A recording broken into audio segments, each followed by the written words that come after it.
Good morning, everyone. Good morning.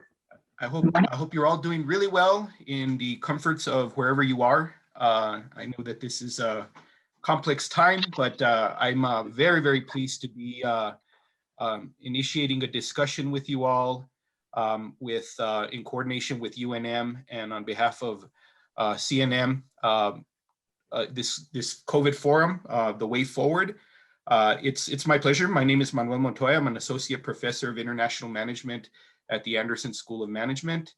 And I have been partnering with CNM and Lucho Lanucara, Linda Schul. Hello, everyone. Hello. And Felicia Cortez and Aline Gonzalez are the team that have been putting this together, and I'm very grateful to them. I'd like to take a moment before we begin to thank Dean Mitzi Montoya for the partnership and the sponsorship that she's given toward this project. And I know Lucho has a couple of acknowledgements that he wants to make as well.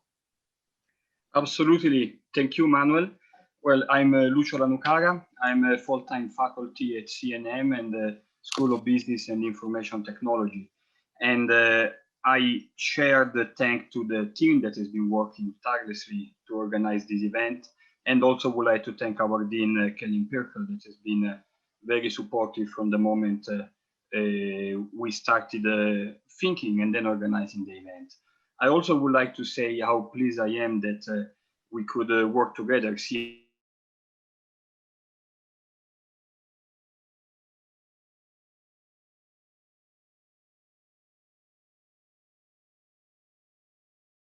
Point of view and from a support point of view between these two institutions. And the more we work together, the more we can serve the state toward its economic development and well-being.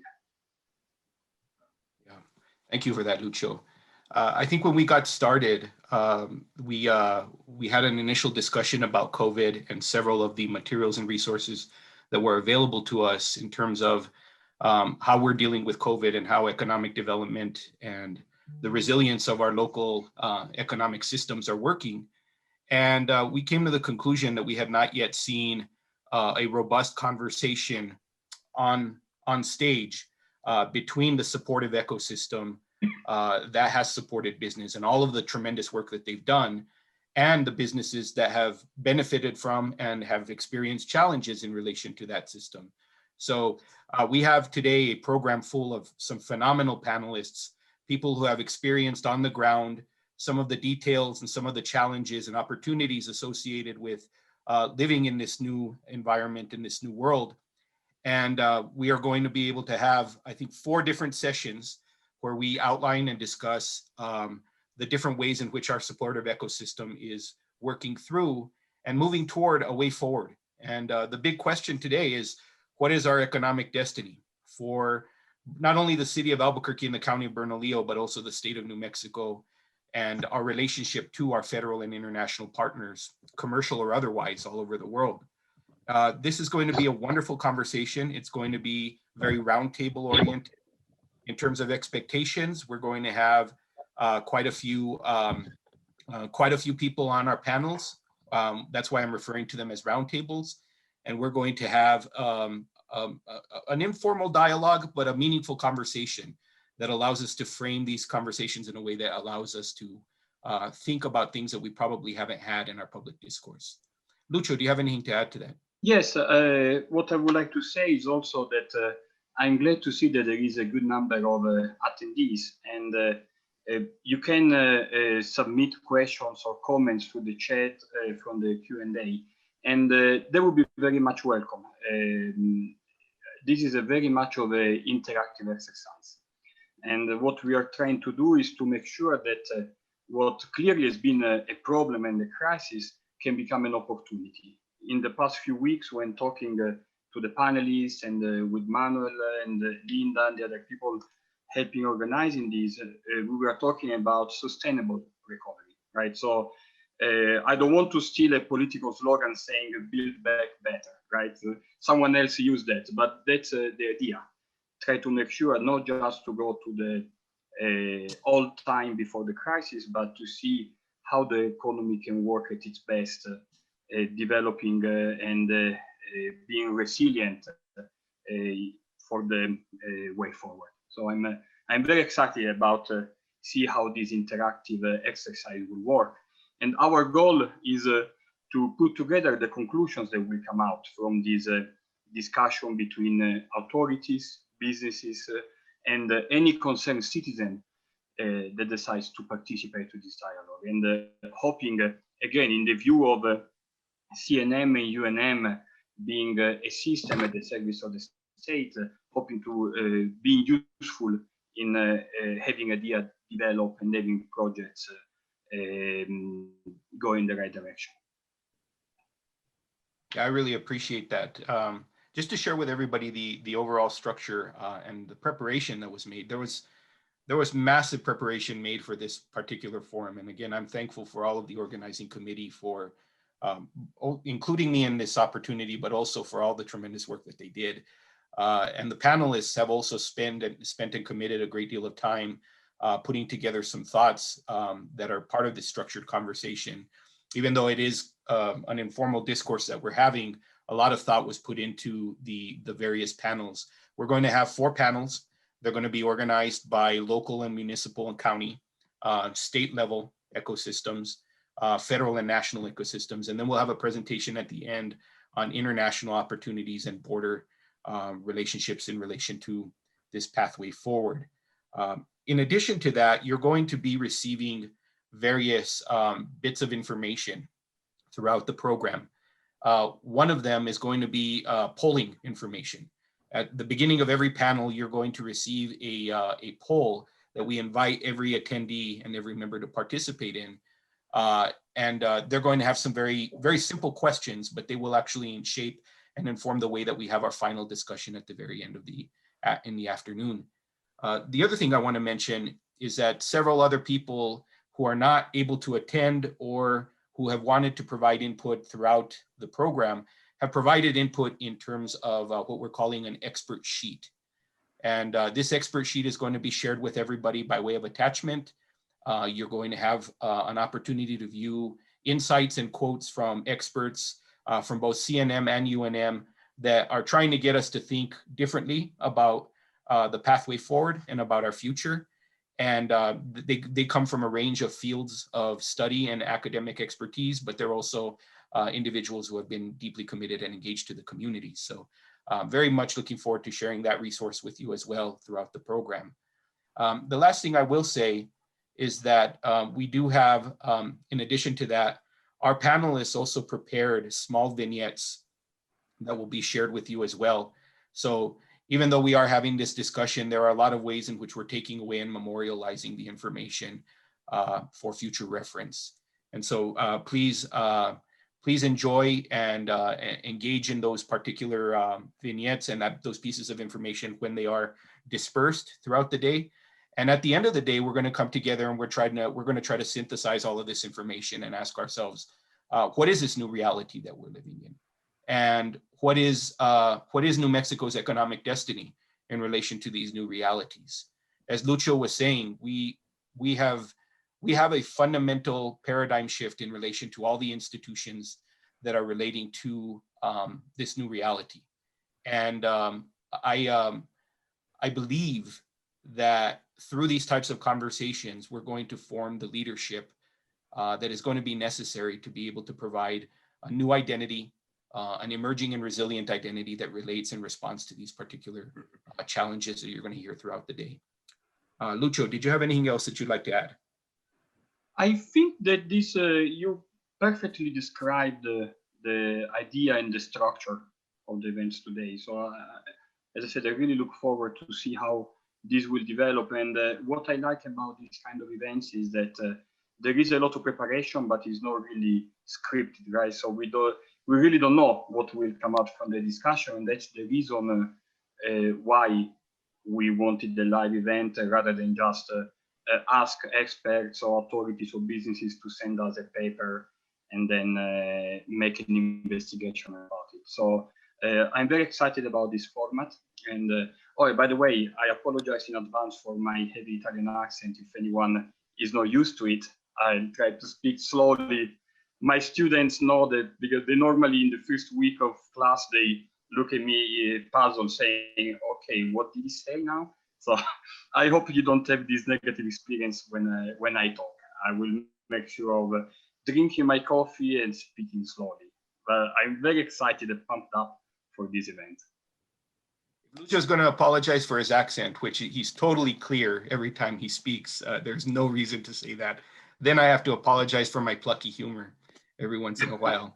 My eyebrow just naturally raises like this, and it's just a nervous tick. So if you ever see that going on, it's actually part of the charm of the discourse that you're going to experience today. So we'll let that be what it is. But do your students get worried when you raise your eyebrow? They think, oh no, I got an F now. I don't know if I watched too much Star Trek when I was younger. And so there was this kind of thing when Spock would raise his eyebrow, intriguing. We have a few panelists that are also doing the exact same. There you go. There's some charm in that. And if we're in the final frontier, I think that's actually an apropos metaphor for us to launch this particular discussion. Lucho and I have been friends for a very long time, and so this is going to be a wonderful opportunity for us to kind of share the friendly dialogue that we've had with many of our panelists who have also, frankly, been friends and allies to us for a very long time, and I'm very grateful to all of them for the work that they do in the community. It is 9:12.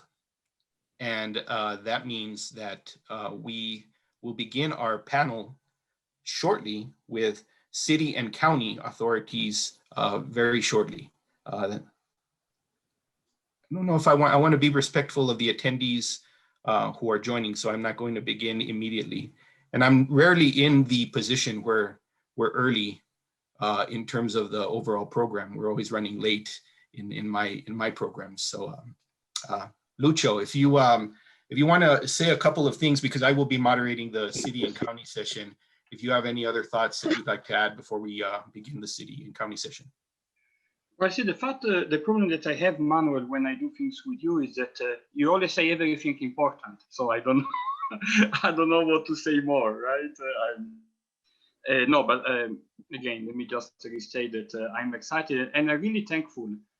We are all thankful to the panelists for they're all pretty busy people, either trying to help the economy bouncing back as public authorities or having their business navigate all these difficulties. And the fact that they could find the time to be part of these, to go through the preparatory calls, to take part to their day out and to engage in this conversation, it's fantastic. And I think it's a tribute to the fact that they also see themselves as a part of this state of our community. And I really appreciate the fact that they decided to also serve in this specific event. And we have a responsibility, me and you, Manuel, to then make this profitable, make sure that we can make the best use of the information that we get and to disseminate them in a way that can start that dialogue and the process that you were mentioning earlier. Yeah, I agree with that, and that's very kind praise that you throw my way. But it's actually an honor to be. You know, I'm Southern Italian. I tend to be very nice, but you deserve it. So. That's great. It's tremendous to see how often and how much time people put into contributing thoughts and ideas to this particular discussion. So for everybody that participated and anybody that I failed to mention, you have my gratitude, and I do acknowledge each and every one of you, and will continue to do so throughout the day. Well, we are at 9:50. It's time to mute myself because now will be you moderating this session, right? So I will get in the background. Thank you, Lucho. Yeah, so let's jump right into it.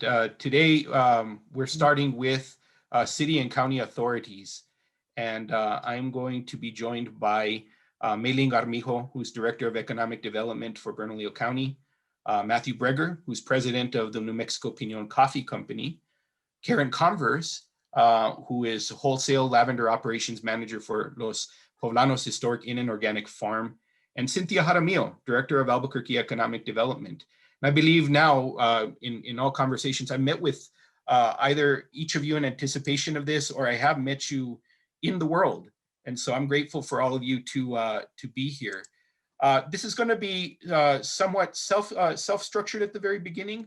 I wanted to begin by asking each and every one of you, as you introduce yourselves, what is needed now to build towards a sustainable recovery? And I know that that's a big question, but you guys have had some pretty powerful examples that you shared with me in the past. I think we'll begin from the bottom up. So we'll start with Synthia and move all the way up to Mayling. Great. Good morning, everyone. And thank you, Manuel. Thank you to UNM and CNM for putting together this critical discussion about our city, our county, and our state's economic recovery. And so to answer your question, it is a tough question. When the pandemic hit in 2020, it was then followed by stay-at-home orders, closures of non-essential workplaces, loss of employment for so many. Our city, truly our city and our county acted fast with proactive leadership, really in an effort to flatten the curve, save lives, and reduce the pandemic's impact. And in many ways, COVID-19 revealed the strengths of our community. It revealed our community's resiliency, unity, and truly revealed natural assets that support a healthful place to live. And as Albuquerque begins to anticipate a return to what we're calling normal, I don't know what that is anymore, we're planning at the city for sustainable financial stability, looking to support economic growth, equitable opportunity, and at the end of the day, a healthful living for all of our residents. Post-COVID, economic development efforts will really need to work to assist with the recovery of jobs, create new employment, facilitate development and redevelopment. We will need to work collectively to attract new businesses and individuals to the city. Address market disparities will be important, help address financial distress that has incurred as a result of the pandemic. This work also needs to be conducted through a lens of equity. And you know this, Manuel, national research shows that greater economic and racial inclusion really fosters innovation and greater financial security for families, increased growth and revenue for businesses, and a more diversified and sustainable local economy. And with that, small local businesses have really been hit the hardest financially, not just in Albuquerque or not just in New Mexico, but across the country. And you know, small businesses are the economic and cultural backbone of our community. And we need to increase the capacity of diversity of local small businesses by providing them tools for sustainable long-term recovery and prosperity, including such as local Economic Development Act funding and other economic development incentives, multilingual business support and technical assistance is necessary, multilingual and accessible community resources, reasonable but effective safety protocols is necessary, and really proactive gear for safe business operations. And I'll just end with this, the recruiting of economic-based companies in key high-tech industries should also be a top priority, such as film and digital media, space technology, directed energy, and bioscience. And growth in these areas is critical to job creation, and higher standards of living, economic mobility, and industry diversity is going to be important. And of course, international trade initiatives such as export promotion and marketing will be imperative. And another very critical area is an imperative area is that our leisure and hospitality sectors are supported and ready to conduct business as people begin to travel again. It's more important than ever to establish Albuquerque's global image as one of safety, health, and vibrancy. At the city, we're working on an initiative called ABQ Home for Life to promote Albuquerque as a healthy city in which to live and work. And overall, we should be committed to growing our own and emphasizing local purchasing, recognizing the uniqueness and importance of our creative economy, focusing on core city locations and engaging communities to drive economic growth and development. And with that, I'll hand it back to you, Manuel. Thank you for the opportunity. Oh, that's fantastic. Yeah, that's a wealth of bits of information that we're going to have to break down. I think everything that you mentioned also leads to this idea that there were relationships that were built during the quote unquote storm. And moving forward, there are going to have to be ways in which we leverage some of the meaning built from those relationships. We had one of our expert contributors, and somebody who's well known in the community, Stacy Sacco, mentioned in some conversations that one of the things that we may have to take advantage of and really pay attention to is customer loyalty, just from the business perspective. People who stuck with businesses, who showed up and supported, even at risk to themselves, showed up and supported businesses at a time when they needed it. And there's going to be now this new relationship that is built and forged out of those. And I think it touches upon the technical aspects and all of the different things that you brought up, Synthia. So thank you for that. I'm going to ask the same question to Karen, and then we'll continue moving on. It's fantastic. Right. Good morning, everybody. I'm Manuel. Thank you to UNM and CNM for putting this on. So I am the Wholesale Lavender Operations Manager, which really is the Director of Manufacturing for Los Poblanos. And we were fortunate in the pandemic where most of our business was hospitality, but we have a manufacturing, and really to come through this, what we relied on was our innovation. We had a hand sanitizer that had been in development for a while. We couldn't quite figure out how it was going to fit into our line, but we were able to quickly pivot and put out a product that pretty much saved our business and got to carry us through the pandemic. And I think for a sustainable recovery, the city and state needs to look at how the supply chain affected the businesses here. I think the pandemic had shown how fragile the global supply chain is. With all of the shortages that everyone experienced, it wasn't so much that the domestic manufacturers couldn't make the cleaners or the products. It was getting packaging materials from mostly China, and our logistics into the state are just not probably the greatest. So really, we were fortunate to where we could pivot. We had the stocks to pivot and innovate new products, and across our property, we were able to pivot. So how does the policymakers support innovation? How do we support a maker's economy? How do we come up with localized supply chains so that we're able to quickly get to market? Through all of this, we were able to see some growth, which was not typical across companies. So we were fortunate.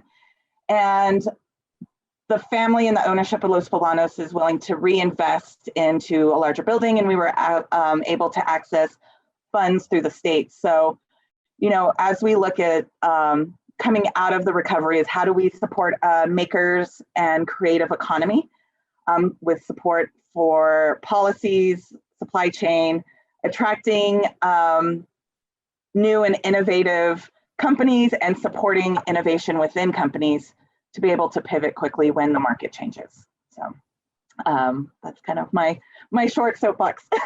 Oh, it's great. And you've mentioned supply chain several times. It is part of what you're an expert at dealing with, and what you've innovated with during this time. But one of the things I've observed in relation to that, and building on what Synthia said, is that often businesses have vocabularies that are not necessarily the public's vocabulary. And we have seen in the public eye now, the word supply chain is now part of our public consciousness. More people know what that concept is. And because just that simple thing is going to fundamentally change the way that people understand the challenges that businesses face.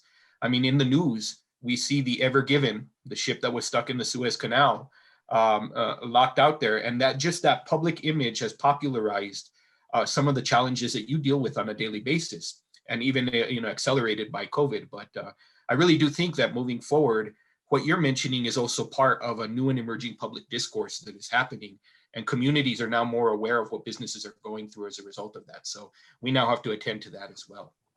Matthew, what do you have to say about this? Well, good morning, Manuel, and thank you to you and CNM for inviting me to be a part of this. I think there's some synergy, with what Karen had mentioned. We're a local manufacturing operation. We were very fortunate and blessed, to have stability across the majority of our business over the last year.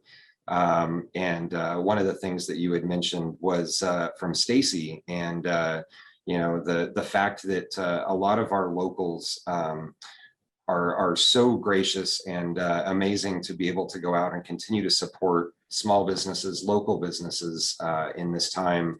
And that really has been a huge part of our ability to continue during what we all have come to term as very unknown times, very unstable times.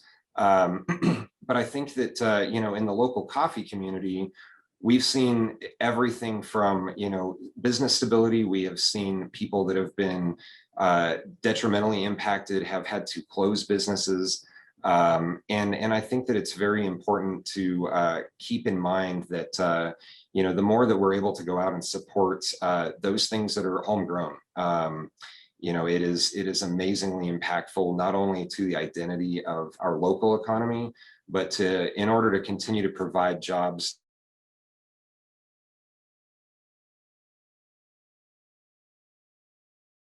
We're at a crossroads, definitely, as we come out of the pandemic and we try to return to a sense of a new normal.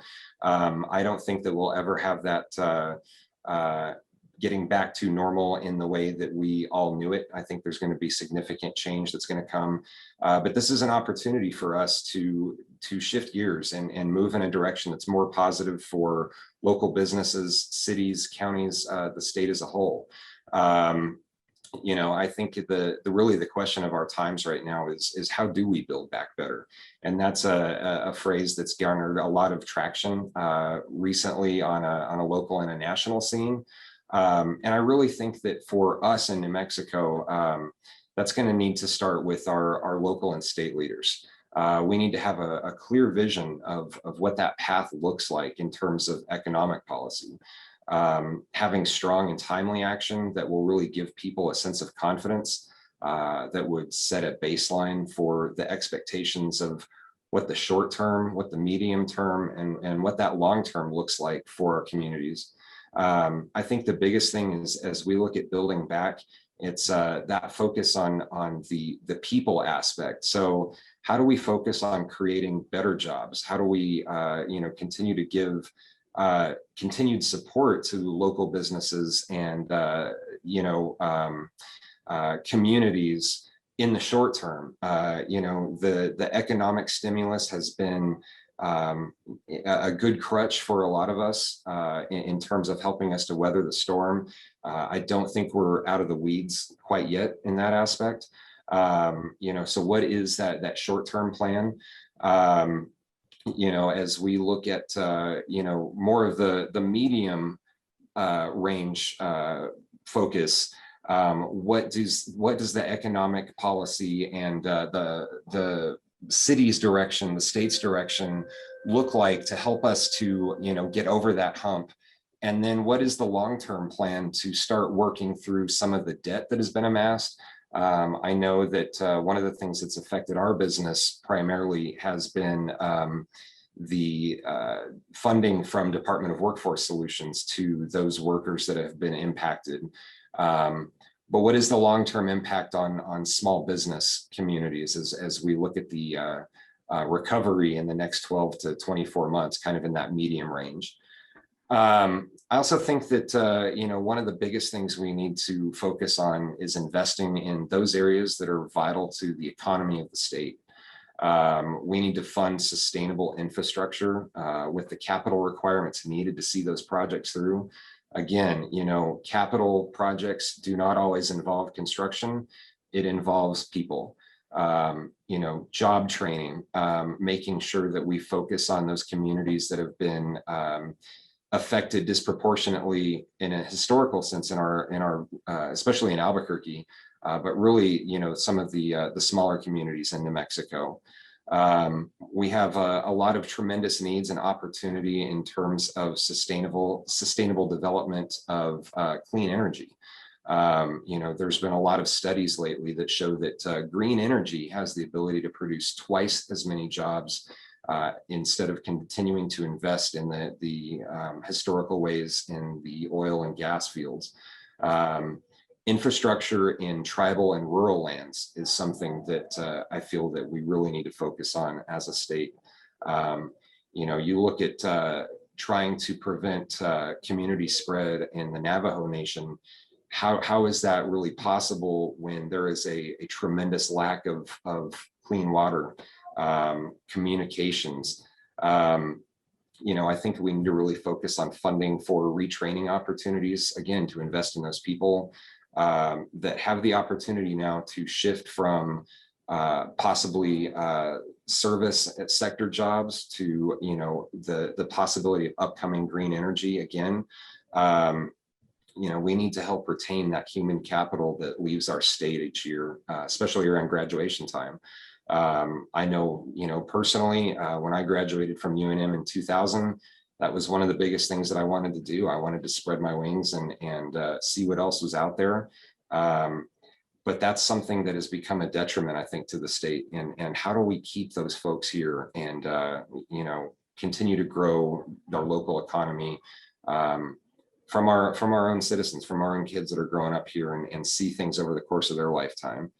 I really think that the discussion that we're having today and the challenge that's in front of us is immense.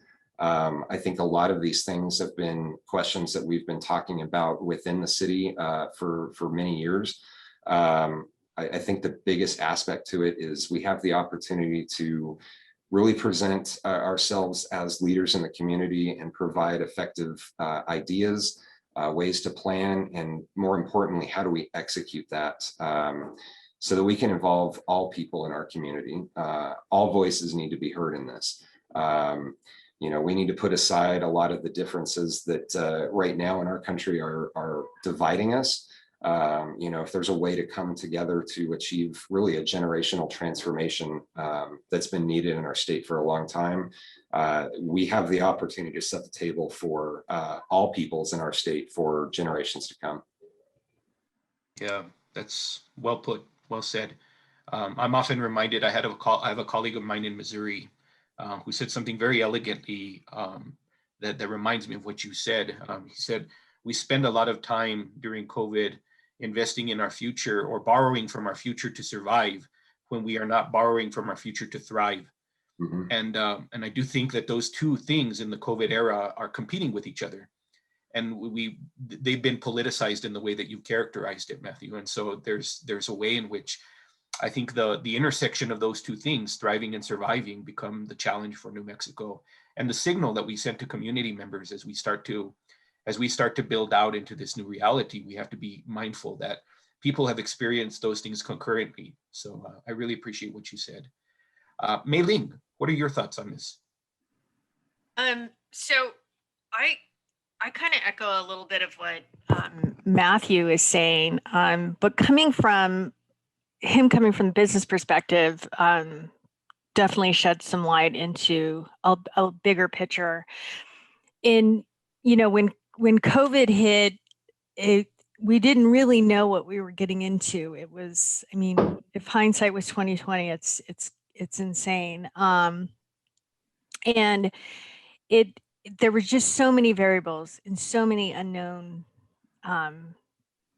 circumstances that just came about, and businesses took the biggest hit. And when we were 3 months into it, my team and I just started calling businesses saying, how are you? What is going on, and what can we do, if anything, to help? And it was, they had not gotten the COVID bill out yet, the first one. And so we were we were just trying to scramble for what we can do and assist in any way that we can. So what I found in the common theme in talking to these businesses was fear. The fear of the unknown. Like, what is this going to do? What is happening? Like, what is happening right now, today, that has just changed my world? It's upside down. And Matthew and Karen both touched on, the debt and the money and the risk. And so these businesses who had been in Albuquerque and Bernalillo County for decades and generations were, for the first time in a really long time, really scared of the unknown, because their whole life, their whole livelihood was in this business. The even scarier part was, coming from a banking background, was these businesses were surviving already pre-COVID, month to month.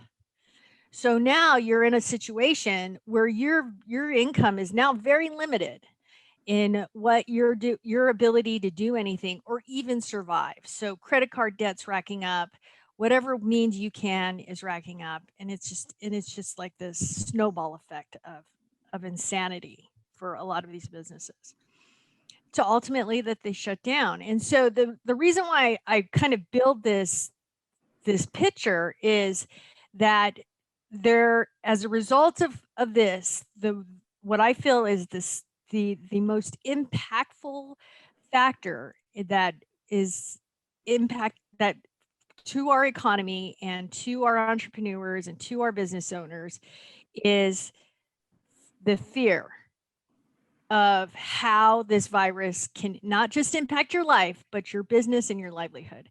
And Matthew touched on that, is that the policy from the feds and the local government was, and you can critique it any way you want, it was either not fast enough, or wasn't smart enough, or people didn't think it through.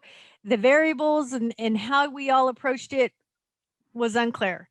And I don't disagree with him. And so as a result of that, the only thing, and this is just me, looking at recovery, is getting businesses and business owners and entrepreneurs, getting them comfortable with taking risk.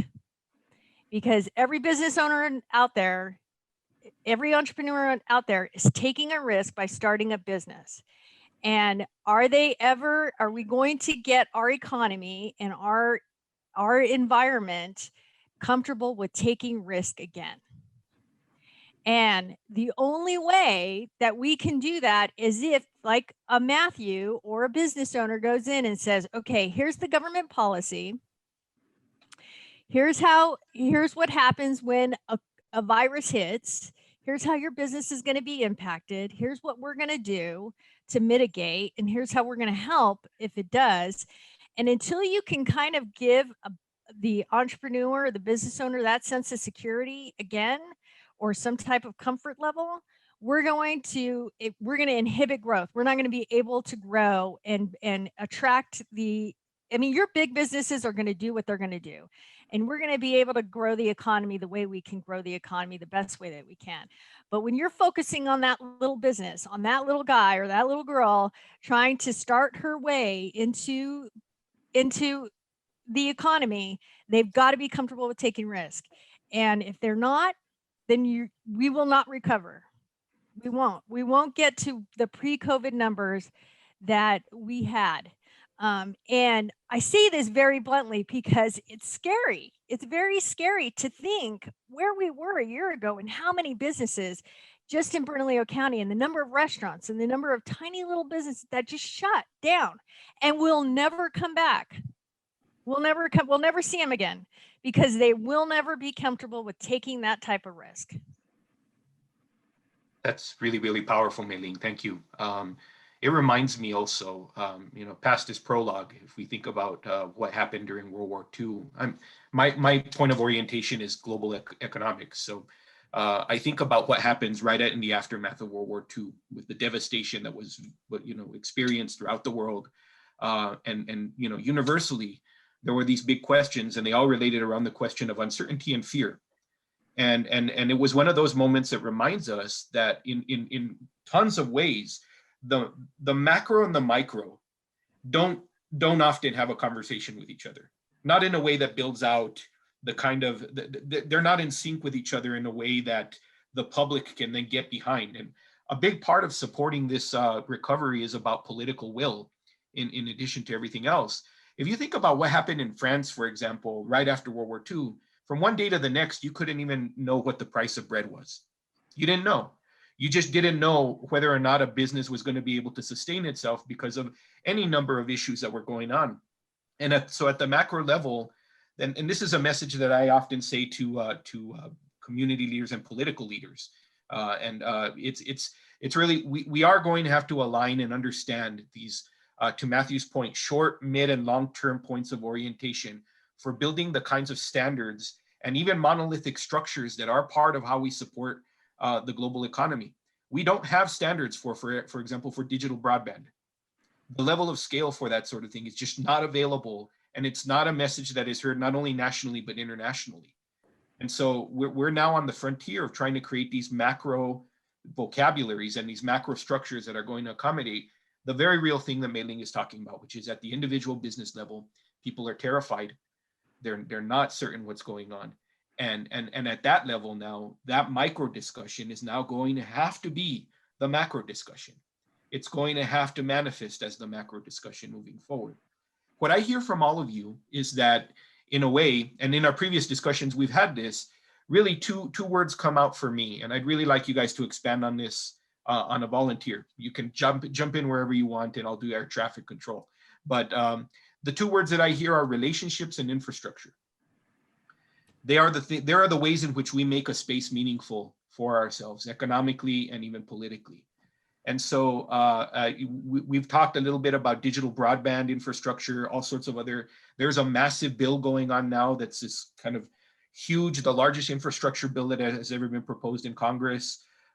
There are all sorts of ways in which these relationships that matter, even on the chat. I'm noticing quite a few people chiming in about the changing nature of these relationships. And then there's this bigger aspect of heritage. People in New Mexico, and this is a state that has primarily been about building roots so that you can defend yourself, building roots so that you are resilient, and in the end, you are uprooted. And so when you are uprooted, what does that say? I mean, these are existential and identity challenges for people as well. These are, businesses that have been around for decades, as Mayling said, and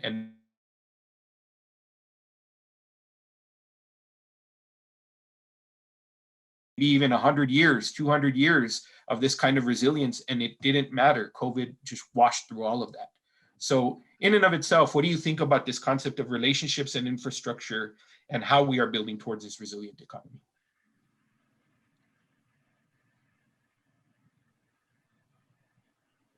I'm happy to jump in.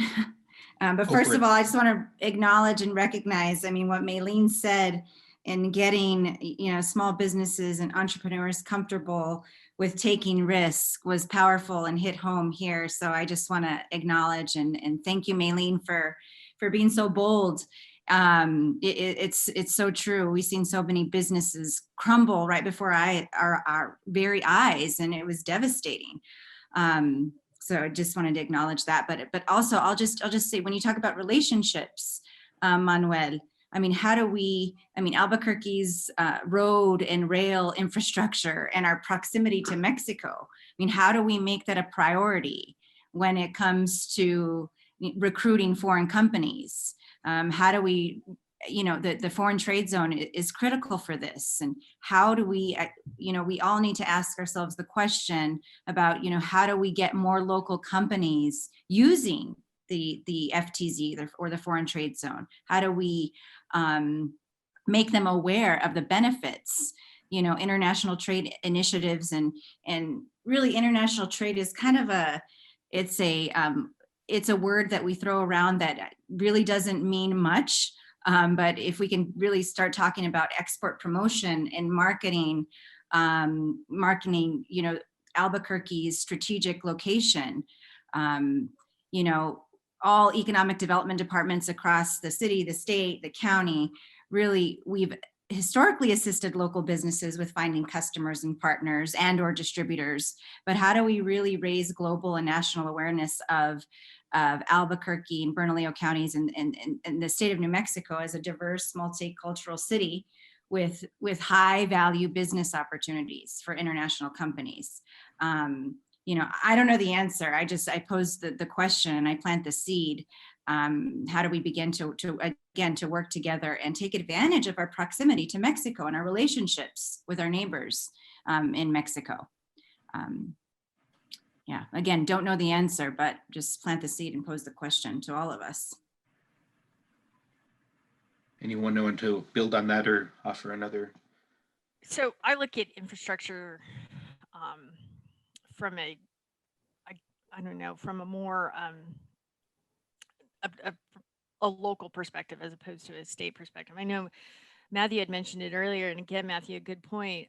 But when we look at Bernalillo County and our infrastructure, I often think of our roads and sewers and even our water system.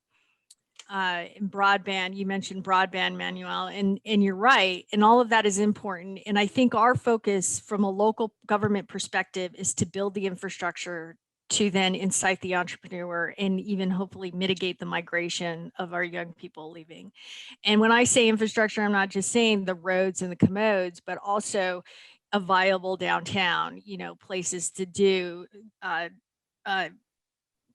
what do they call it? I'm so old, this is going to date me, but places where young people go and socialize and stuff.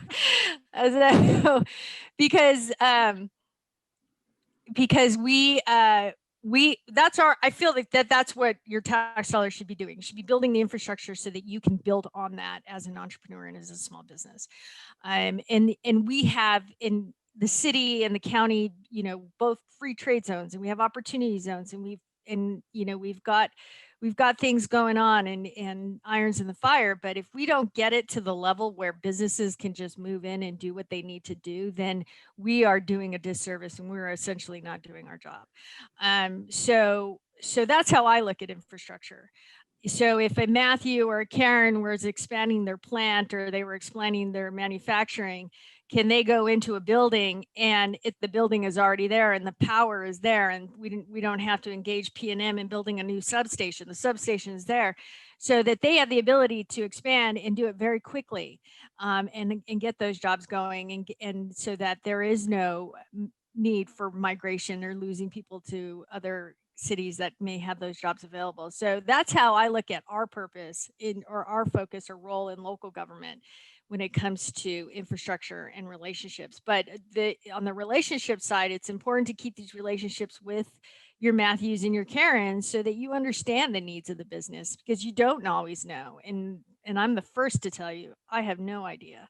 I come from a family of small business owners, so I only hear sometimes their perspective, but it's also important to understand what developers are thinking and how these small businesses are thinking. Because if we can't, and I think Karen used this word, pivot, in order to respond to what businesses need from a local perspective, then we again have failed you and have not done our job. Yeah. I want to build off of what you said just for a moment, because to acknowledge what you said, I really do think that we often underestimate the role of creative economy as infrastructure. It is infrastructure. It is part of the way in which we imagine the new space that we live in. And I see in the chats lots of people who are talking about how they're dealing with a lot of the powerful emotions that people are dealing with.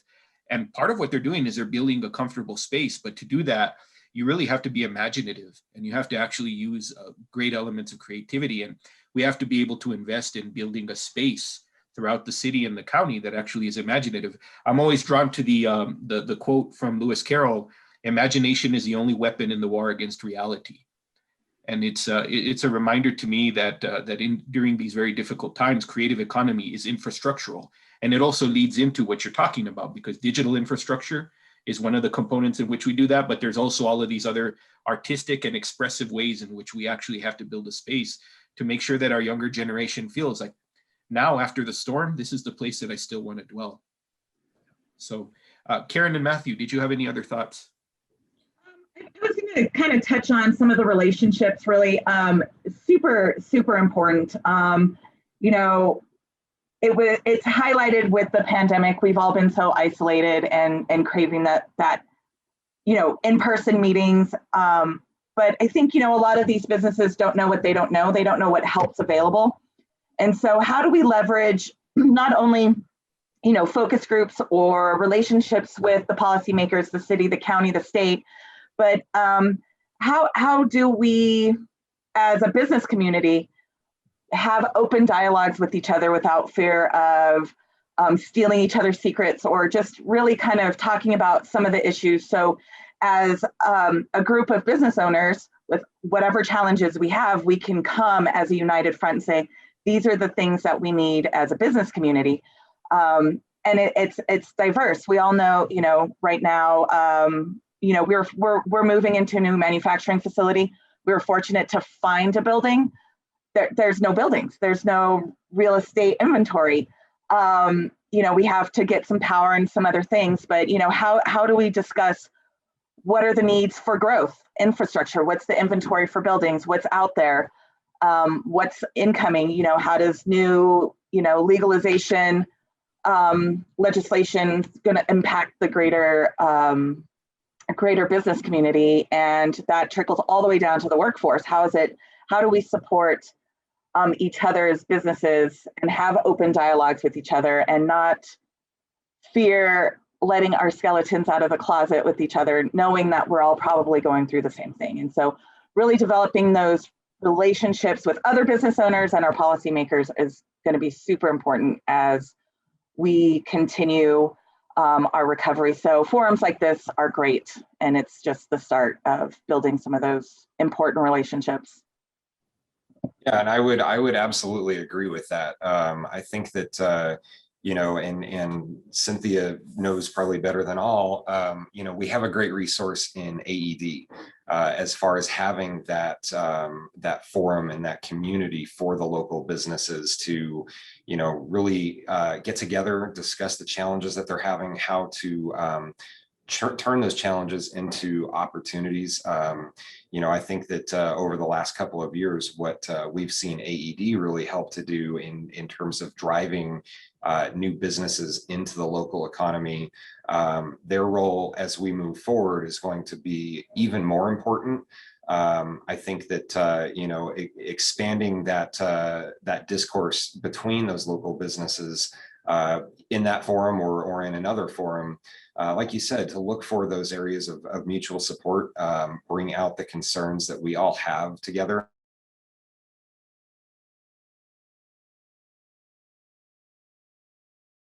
To really bring forth with each other in a very candid fashion. And I think now, you know, those relationships, that sense of community that we have, you know, is more important now than ever. And I really I'm concerned about the identity of Albuquerque. You know, Mayling had mentioned that, you know, COVID came and just wiped a lot of these generational businesses off the map.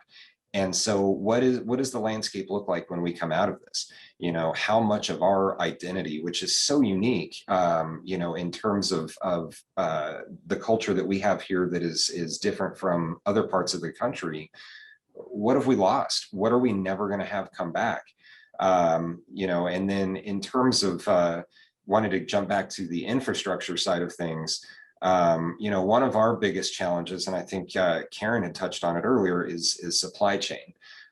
You know, we're a coffee business first and foremost. You know, we import coffee from other regions of the world. You know, a lot of our packaging materials, as much as we try to support local and you know, stimulate local economy through those things that we can find locally. You know, a lot of the infrastructure challenges that we see within the city are things that are really going to help propel the ability to diversify that supply chain for a lot of local businesses. You know, how do we attract those manufacturing jobs and companies to our city that really can help us all thrive in a local sense? And I think that that's something that we really need to focus on. And again, you know, looking at the free trade zone, how do we engage more with our neighbors to the south? very important. And again, you know, I don't know the answer to that question, but it is something that we have seen impact our business. And gosh, it would just be amazing if we could focus on that as we move forward. And you know, again, that sets the foundation for attracting other businesses and folks to our local economy, and can help us bring back our sense of identity and keep things local. That's really, really powerful. I mean, the existential crisis drawn from COVID is massive. And I live in the South Valley, and my reality is that the majority of my neighbors are from the state of Chihuahua. They emanated from the state of Chihuahua. This is a city that has been for a very long time a city and a county filled with a bunch of groups of people who were invisible, who have been invisible for a very long time. And this virus has basically revealed and cracked some of the veneer of some of the things that we actually have, frankly, taken for granted in lots of ways. And now, as we're trying to figure out who we are, I think there are a lot of raw materials in terms of the people, places, and things that make us who we are that we're starting to acknowledge. And businesses are starting to now, those businesses who are responding to that and are acknowledging that are the ones that are, in the word we're using, resilient. They're the ones that are actually moving forward, and they're actually building upon a future that is aware of what's going on and reads the writing on the wall. I want to talk a little bit about this because you must all have some insights on this. Is not just a state level discourse, but it's also a national and international discourse, in the sense that other people have been affected and had different policies that affected their lives very differently. And we're now seeing, to Karen's point, there is no space in Albuquerque and in Bernalillo County because a lot of people are coming here because there was space. Because there were policies that were supportive in one way or another. And so now we're seeing a flight of people from California, from other places throughout the country that are moving here. And this is actually calling into question the new and changing face of what Matthew is referring to. So I want to hear your thoughts on what this changing landscape means for those that have been rooted here for a very long time and who may see that as scary, and for those who are leaving their places, who are also viewing that as scary and are coming into a very new place. What are your thoughts on this?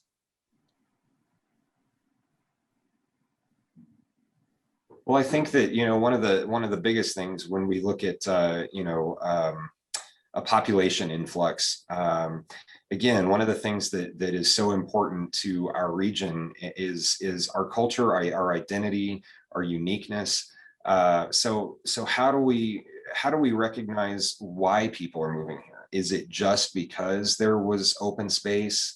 Is it, what is the draw? How do we capitalize on that? You know, is it the cultural uniqueness? Is it our ability to have, you know, over 300 days of sunshine a year, and people want to get out and want to explore, you know, in terms of ecotourism.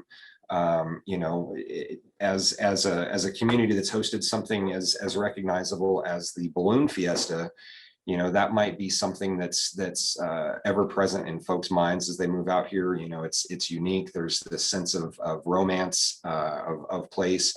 But how do we continue to, you know, diversify our population with an influx of folks from other areas of the country, keep that sense of uniqueness, and yet grow into that international community and economic center that we all strive to attain.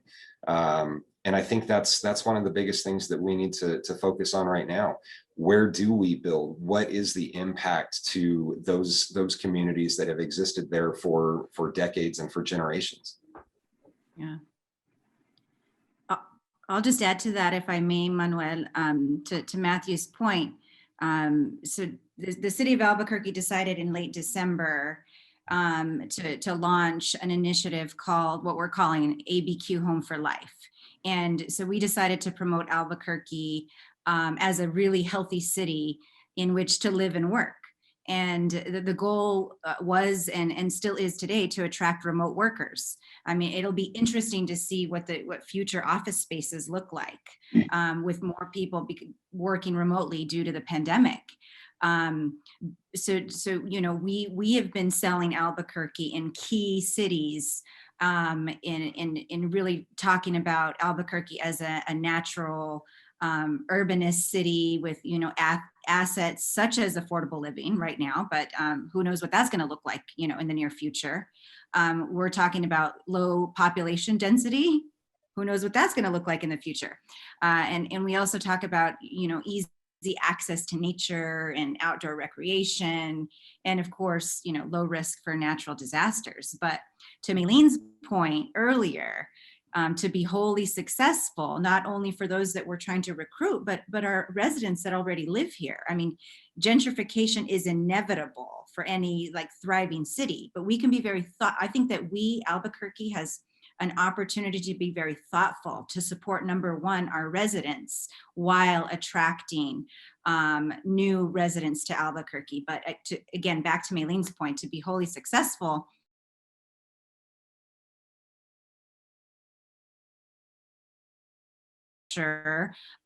one of those primary assets, sought by remote workers.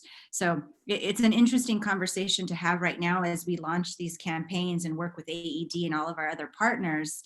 But it's interesting, number one, I think about, how do we support our Albuquerque residents, number one, and first and foremost, while trying to attract those, housing is not available.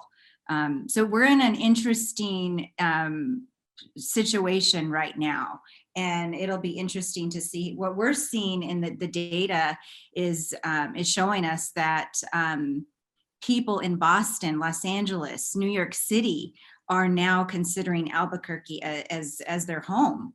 But again, to be successful, we have to consider investing in infrastructure. I mean, especially broadband infrastructure. And I think just to interject for a moment, I think broadband is one of the ones that addresses a pretty fundamental challenge, is that infrastructure often means a traditional form of growth that then creates population density and then increases scale. And you're going to hear groups of people who will respond by saying, I came here because I want open spaces and I want nature and I want those things. So they often seem competing with each other up until the point that broadband and a digital economy actually starts to introduce maybe a solution to those competing interests. I've often used in my own research and my own work the term rural cosmopolitanism. And I've often asked my students, I say, is Albuquerque a rural city? And it's one of those moments where you're just like, I wonder if that's the case. And what does it actually mean to be rural? Because one of the brain drain issues that we do have is that fundamentally people leave because they want to go where the activity is, where the action is. But in a lot of ways, COVID has changed that. And there is now an opportunity for us to actually think, do we have a relationship with, for example, I'm born and raised in Mora, friends from Silver City and from Roswell and from Tucumcari. Albuquerque has always been a node that connects to some of the more rural parts of the state. And in and of itself, I think there's an opportunity to build this tendrils of identity that are actually reaching out to those places in more robust ways than we ever have before. Karen or Mayling, do you have anything to add to what we've been saying? Go ahead, Karen. I don't have anything. Like everyone's touched on everything. I would just be redundant. Yeah, I mean, I think there's some comments made in the chat about infrastructure. I just want to, we're going to share it, and she put, a need for capital investment, capital intensive development. I mean, it's a good word. We don't use that a lot, and she's right. Or I hope I've got the gender correct, but yeah, there's some comments in there that I think have touched on a lot of things as well. And I would, like Karen, I don't want to be redundant. Karen, do you have any thoughts? I know that you're a ballooner, so I know that Matthew's point is actually a pretty powerful one for you. It is. So I am a balloon pilot, so I was trying not to, but that is, and it's so many different identities. In the ballooning community, it's like we're losing space to launch and land. So if that's an important part of Albuquerque's identity, how do we support that community? So there's so many communities because Albuquerque is so diverse. My family came to Albuquerque in the 70s to open a business. They're Scottish immigrants. So, how do we, and there's a huge Scottish community here. There's a huge Greek community. How are we reaching out to all these different communities? And it's such a huge question. And what's important to the city? What's important to our identity? And how are we tying all those together? Huge problem. Don't have any answers, but there's, I think we just need, as policymakers, business owners, the community, what's important to us, what is our identity. I think once we define that, then we can work from there. But it's what is our identity? Why are we? What kind of people and businesses do we want to attract? And then from there, I think the policies will fall into place. And I think this touches on a big thing. There's a kind of even an emotional kind of, there's a sentiment that is growing after staying at home for a very long time. Some of the chats and comments have actually acknowledged, people are not just going to be staying in New Mexico, they're going to go out into the world. It's going to be a short-term thing. There's going to be a burst of people going out into the world, but there's also going to be people who we receive who have that same sentiment.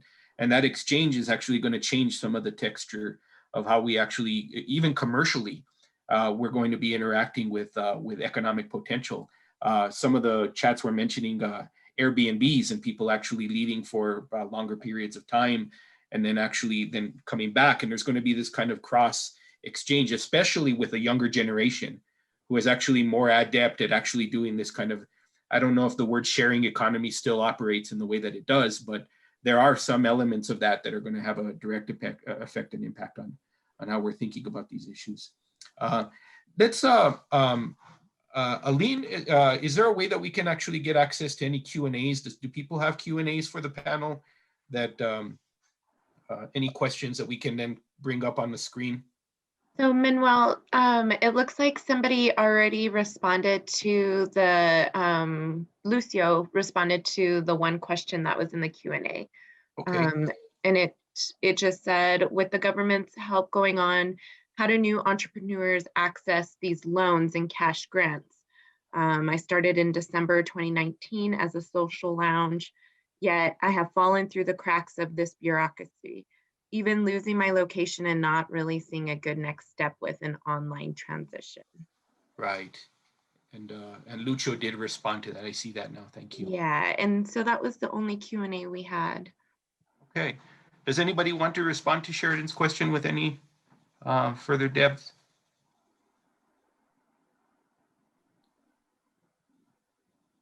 I'd like to ask a question because we've been thinking about this at the city with the next round of federal funding, and maybe Mayling, maybe you and your team are also thinking about this. The grants that we rolled out were only available to small established businesses. But we've been thinking about, as we enter recovery, there are so many startups that happened as a result of one, losing their job, being placed on furlough. And so they had to, again, I'll use your word, Karen, pivot, and they had to start their own business. And so we've been thinking about, in this next round of federal funding, how do we support those entrepreneurs or those startups that didn't really have a choice? They had to start a business in order to, to support their families. And so we've been thinking about that at the city. And I don't know, maybe Mayling, you and your team have been also thinking about how you might support entrepreneurs with this next wave of funding. It's a good question, Cynthia. The challenge is, and as you know, because the money's coming from the feds, we're limited to what they allow us to do. So until we know what they're going to allow us to do with those funds, we really can't structure how the program will roll out. I do know that this latest round of COVID funding does include infrastructure dollars, not separate to what the infrastructure plan that the president is trying to push out right now. So it's like money direct to local governments to help with different types of infrastructure. So we are looking at identifying areas of, in broadband's one of them.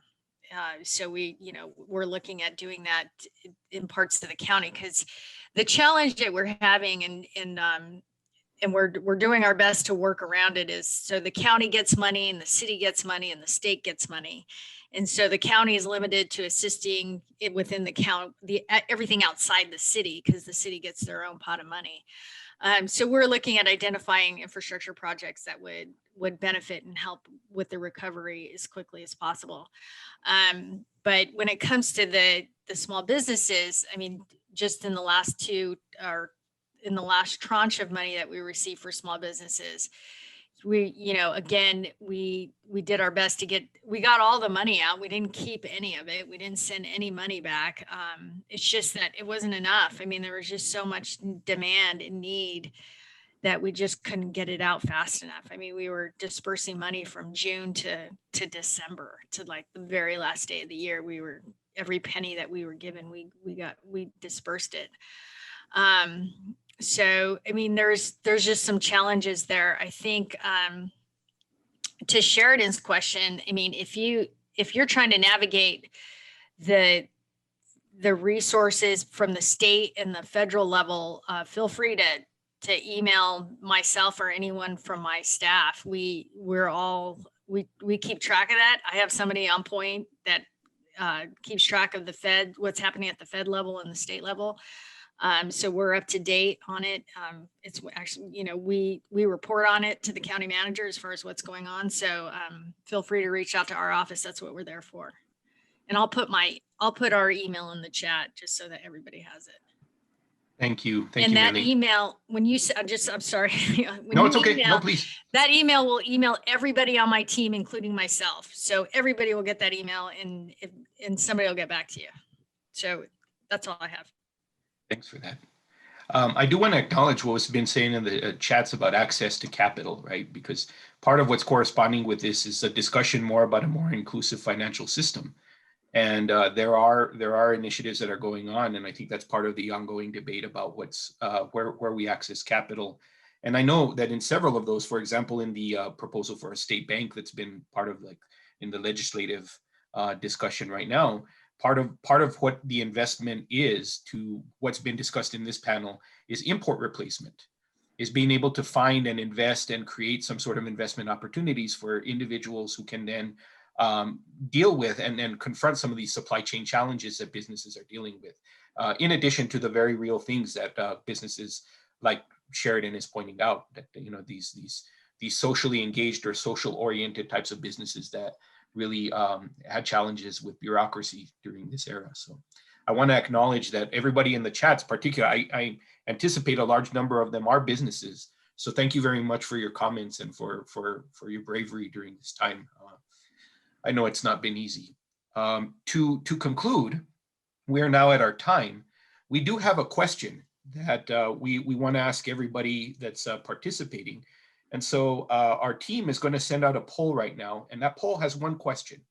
How strongly do you feel local support systems, resilience, and economic support? How do you feel? How strongly do you feel that we have a resilient local support system for economic growth in a post-COVID environment? So that's going to actually be posted right now. And the answers are highly confident, confident, and not confident. But if you can answer, we're actually going to be aggregating some of these polls for our discussion at the very end of the day. So I'd appreciate your input and your general sentiment in this regard.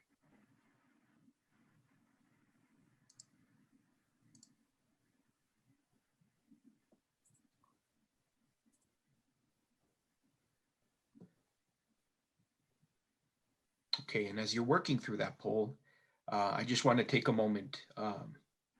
You guys are awesome. I know that I know many of you outside of this this forum, but the level of interest that you guys put into joining and the frankness and your honesty has been something that I've really appreciated throughout.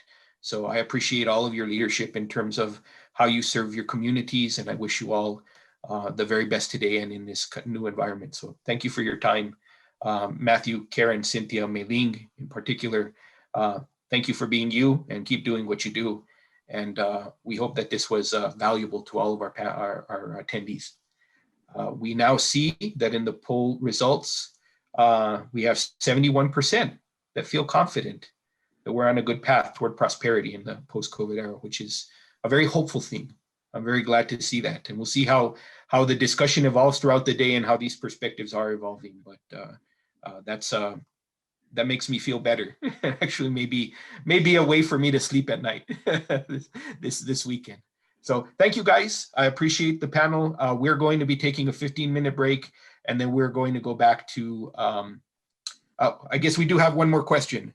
I don't know if we do. Okay. No, we don't. So thank you.